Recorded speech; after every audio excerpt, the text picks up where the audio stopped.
Right. Sorry, just giving the stream a chance to actually start there. Hello there, everyone, and welcome to Corey's Datapad, where today I just wanted to give a few quick thoughts on The Mandalorian. I'm going to be streaming some Thrawn's Revenge in about 20 minutes, so I decided a live stream would probably be the best way to do this. Give some of my initial thoughts, and if anyone's around, well, this is actually being streamed and has any questions or anything they want to throw in, then we can do that too. But the way I'm going to do this is I'm first going to talk about uh, spoiler-free stuff, and I can't make any promises for the chat. So if you want to if you're afraid of spoilers and you want to just watch the video and ignore the chat, that might be safest. But I'm going to talk first spoiler-free and then probably go into a couple of spoilers towards the end. But yeah, so I did want to make sure I did this while my thoughts were fresh, because I just got up and watched the episode. But yeah, my initial thoughts are it is really good from the first episode that I saw for people who are looking for something that may not tie in with Legends necessarily, but something that's a bit more the feel of the original trilogy. Uh, Specifically, episode 4, Jon Favreau did say that what he was really going for with the series was matching not just the original trilogy, but specifically the first act of episode 4, with the feel of the canteen and everything, and actually something that I felt like it, or not something that I felt it was somewhat reminiscent of in terms of tone, if not necessarily content, was actually Rogue One. And I'm actually a big fan of Rogue One. I know there are a lot of concerns with Rogue One, or the biggest criticisms I've usually heard of Rogue One tend to be about the characters. And I think the format of a television show will mean that you can get that kind of style that we got with Rogue One without any of the concerns about not having enough time or space to flesh out the characters more. So this is actually it has helped me get a lot more excited about some of the other upcoming Star Wars shows, because I'm assuming that a lot of the plans for the Mandalorian probably came out of what used to be the plans for the Boba Fett standalone movie, and it got migrated over to a show. I don't have anything to back that up, but that was just my impression, because it seemed like this would basically be what they were doing in some ways with a Boba Fett movie. And I do like when they try to explore different planets, different characters, instead of just relying on doing spin-offs with the characters from the main Skywalker saga, rather. And that was one of the things that I really liked about Rogue One, actually, is that when they don't seem to feel as constricted or like they need to live up to fitting into a certain story, that's where it seems that a lot of this stuff shines.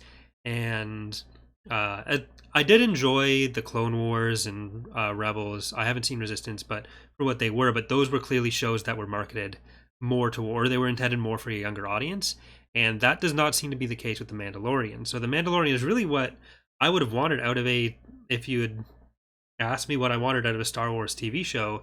So far, what this has done in the first episode is give me really what you would want from that. I don't want to get too much into spoilers yet, so I'm gonna just taking a look at some of my notes and what we can talk about here. I kind of alluded to it, but there were a few allusions to Legends content, or references to Legends material that is being brought back into the lore, which is really cool. I don't want to talk about stuff that ties into the trailers yet either. We'll talk about that in a couple minutes. But the world building is really good. It is a somewhat slower episode in terms of setting up a major plot. It is a bit more focused on setting up the character of the Mandalorian, and I think that's done really well. And again, without getting too much into spoilers, it's not like trying to shove the this is this planet, we're gonna go to this planet. It's not being so referential that it feels like it can't stand on its own legs. and that's something that I really appreciated about the episode as well. Uh, like they seem to be putting a lot of effort into that world building, and a lot of budget into that. You can sort of see that from the trailers as well. But there are aliens everywhere, and one of the things that I was afraid of with some of these shows is that because it's going to be a lower budget than a movie, there's more time to fill than a movie. That they'd be afraid to use characters who aren't just human, because obviously the effects budget for anything with that would be much higher. And my fears with that were definitely squashed pretty quickly, because there are aliens everywhere. There's a lot of stuff that's sort of done in the background that helps with the world building, where you can see and recognize this stuff without it necessarily being like, hey, look, we did this thing. Don't you like this thing? Remember this thing, everyone? And that was really good. So I do like that they're largely on backworld planets, but it's not like this is this is like there's no reason necessarily, like why Hoth shows up and everything makes no sense to me, and it shouldn't, but that's not what they're doing here. So I don't want to go too much into plot spoilers, but I feel like that's not especially spoilery. It's more about how the show is set up. But yeah, so for anyone who was on the fence about whether or not you should watch it, for my money, I definitely recommend watching it. I'm probably going to start getting into slightly more spoilery stuff here, but my main takeaway was it was really well done. I'm really excited for it going forward. I think the next episode is on Friday, which is like Jedi Fallen Order is coming out Friday. The second episode of The Mandalorian is coming out Friday. Pokemon Sword and Shield is coming out Friday. So a lot of stuff to do Friday. But yeah, so for anyone who is going to step out now and just wanted to see what the overall takeaway was, definitely watch it if you have the opportunity. I'm going to give about 10 seconds here to drop out before we get into some more spoilery stuff. And yeah, so thanks for watching to you guys. What? You all gone now? I gave you a chance. This is it. You don't want to know. Okay. So yeah, so the main plot of the episode, you start off with an early bounty. The first like 10 minutes of the episode is based around the first bounty, and it's nothing super consequential. It's just used to kind of set up that the Mandalorian is a badass, that he is the Mandalorian, what it means to be a bounty hunter. And so the bounty is going after is like a very talkative guy, and I feel like that's going to be something that puts people off a bit, because it does get into some of the goofier humor with that, or not necessarily the goofier humor, but it's a bit more reminiscent of prequel style humor. But it's mostly just because to set up who the Mandalorian is, he needs to be kind of quiet for those first 5 minutes, and this guy is just up to what the fuck? Whatever. And this guy is sort of just there to help set those things up without the Mandalorian himself having to be like, I only do this because blah blah blah blah. Like it does set up the whole his reputation is what's important to him. The Mandalorian culture is what's important to him, the bounty hunter code, that kind of thing. And so he pretty quickly resolves that bounty, and then it gets into him taking the next jobs. One thing that did come up with that was in the trailers that did bother me a bit, and does bother me a bit. One of the two main things that I think stuck out to me, and they're very small criticisms, but the common use of carbonite to freeze bounty hunter stuff. Like episode 5 was pretty clear about the fact that this was like a thing they were trying for that situation with Han. But I'm also willing to accept this is like 7 years after Battle of Yavin, I believe. So there's been a few years if they wanted to have that catch on as a thing. So I'm not the kind of person that when you do that kind of thing, you need to for me, you don't need to explain it in the episode. Like I don't need a scene of the Mandalorian looking at the camera being like, I remember when Boba Fett did this and this worked, so we do this now. It's like, no, we can I'm willing to read between the lines if they want to establish that as a thing that started happening. Then that's fine. But that was one of the two things that jumped out to me. I think before I was under the impression that the show took place before episode 5 or a bit earlier on in the timeline, because I usually try to avoid getting too many spoilers about things, which is very difficult when my job is to talk about Star Wars stuff. But knowing that it was 7 years after Yavin, or 7 or 8, that does kind of wipe that away from me. But it happens in a lot of other Star Wars media too. It was just something that sticks out to me as annoying when it does happen. But yeah, I think that guy's Nugnaught. It's between 6 and 7, yeah. So episode 7, the sequel trilogy, is about 30 years after after Endor, or after Yavin. 30 to 35. I think 34 is when Luke dies.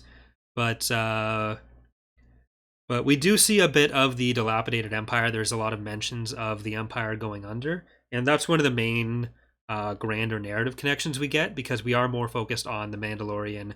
It seems like there's going to be a focus on rebuilding the clans, or the tribe, I think they actually call it. So we'll probably get some references to some of what happened in actually the Clone Wars, the Clone Wars cartoon. If anyone's seen the trailers, there was the one trailer, the second trailer I think is the main one I watched, where you see a lot of like HMPs and super battle droids, and those seem to have been shots from flashbacks. Like we get when he gets the little Beskar chip from the Imperial guy, and that's being forged into his shoulder plate, into his pauldron. We get a few scenes of flashbacks, and those seem to be cut from the same thing as the flashbacks in the trailer. So I wouldn't be surprised if we get a much bigger look as the series progresses into his past, and how he kind of came up to be this bounty hunter. So we do see another Mandalorian character. She's the one that is kind of the blacksmith, the Beskar smith. But the reward for the bounty he's going on in this episode is a truckload of Beskar, and it is from some Imperials. When they've or some sort of like splinter-ish Imperials, or former Imperials, because we're not really sure what's going on with a lot of the fringe Imperial groups. The Empire obviously collapsed after the Battle of Jakku, but there are still some of these Imperials out there, and we do see like the poorly maintained stormtrooper armor, which I thought was a really nice touch. And when he does the first bounty, the guy tries to pay him in Imperial credits, and the Mandalorian, like, no, that's no good here. And he ends up getting Mon Calamari flan, I think, which was, I think, another good way for them to tie in the events of the main trilogies. Like, the Empire's collapsing, this is what's happening, and lets us do that without being too specifically referential to any of the events. And let us expand the universe beyond just what happens with those main characters, because like I was saying, this is something that I really like when Star Wars materials do, is get that kind of slice of life almost. And it's something that Eckhart Slatter and I were talking about on Tapcap Transmissions with the MedStar books, where they're very tangentially related to anything that's going on with anyone else. But because of that, we're able to explore a lot of things that set up how the universe works. And we actually get a lot of that with just the set design and the art direction, where you get the little Star Wars gadgets. You get the sort of Tatooine Episode 1 aesthetic, or Episode 4 even aesthetic, but still have those high-tech elements that, like, Star Wars has always kind of fused the... I'm not sure what the word would be for what I'm talking about, but like the, I guess, lower tech and higher tech stuff. So like the doors being how they are, but then you have them built into these other buildings that are, they clearly not as affluent. Like, these areas are not as affluent, but they still have these basic technological things that kind of set up how these places work. Another thing that kind of annoyed me was mentioning the Mandalorian as being the best in the parsec. So it's basically uh, a different way to get that term wrong. But again, minor quibble there. Uh, and so there was a lot of the promotion leading up to it that dealt with the Mandalorian, the woman who wasn't introduced in this episode, or at least not in any capacity that I saw, uh, IG-11 or some kind of IG unit, and the Ugnaught is what I'm pretty sure he's an Ugnaught. The Ugnaught was pretty cool. I'm assuming he's going to be worked more into the story. Like a lot of the promotional materials covered things that happened in this episode. So it's really hard to say what's going to happen going forward. Like I was under the impression that it would be like the Mandalorian's working with IG-11 a lot more. I don't know if he's going to like repair them or something, but at the end of the episode, he shoots IG-11 because IG-11 is going to shoot the little Yoda that they were sent there to kill. So the purpose of the main bounty of the episode was to break into this compound and kill a 50-year-old, which for Yoda's species is apparently basically equivalent to an infant. And so IG-11 is going to shoot the Yoda, and the Mandalorian in response just shoots him point blank and kills him. So it looks like maybe there will be other IG series droids that come up, but it doesn't look like that one or any of the other ones are going to be a main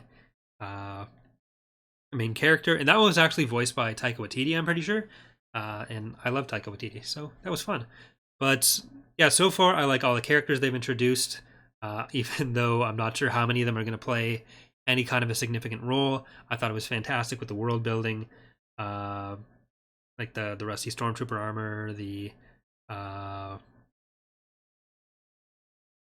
set design. Like they're clearly going all out with this. Like this is clearly a passion project for the people working on it, and something that Disney and Lucasfilms are going to support very well.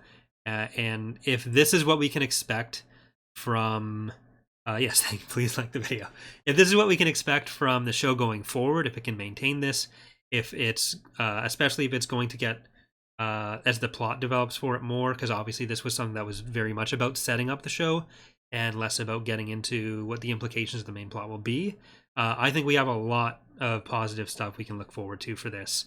And it does make me really excited for Star Wars' future as far as television series go. So, and especially with some of the news that's come out with like Benioff and Weiss falling through like their trilogy, which I haven't really done any thoughts on, but or any video. I've had thoughts personally about it, but I haven't expressed them anywhere. But it does seem like between the Kenobi movie going to a TV show, the Boba Fett movie getting canceled, and now we get the Mandalorian TV show, which, as I said, I think is basically what that morphed into. I do think we're going to get a lot more TV series coming out, and with Disney Plus being something they really want to push, I think that's very likely, and I'm really looking forward to it. So hope you guys have enjoyed this video. If you have any questions right now, I'm going to start scanning the chat before we jump off here. But yeah, so thanks for watching the video. Hope you've enjoyed this video. Hope you guys are looking forward to the Mandalorian's continuation as much as I am. The next episode is coming out on Friday. If this kind of format for like a Mandalorian after show is something you guys would be interested in, I can definitely think about doing that as well. Friday we're going to be streaming some Jedi Fallen Order on Corey Loses. But yeah, so that is going to do it for now. I'm going to go stream some New Republic playthroughs on the Twitch channel in a couple minutes, and we'll be back tomorrow with some community matches, Friday with Fallen Order, and then depending on when I do that, we'll probably be able to have another one of these streams. So thanks again for watching, everyone, and hope to see you next time. Bye.